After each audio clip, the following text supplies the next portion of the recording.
Kaon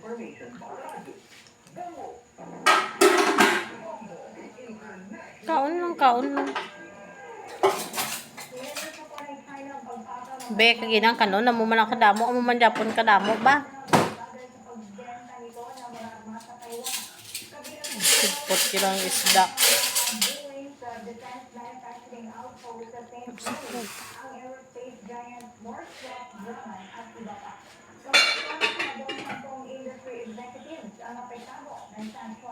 Kung saan pinagbawalan ng mga nakapasok sa bansa kabilang na sa Hong Kong at Macau.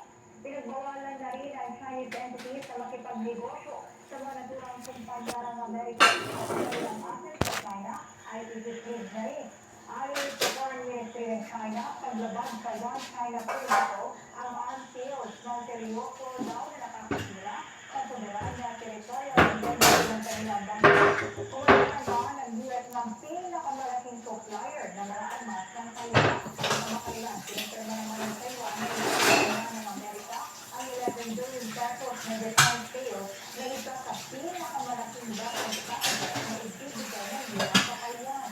Una na nga rin ibinigay ng China na bahagi ng kanilang teritoryo ang Taiwan. Ang balik na rin pinapatuloy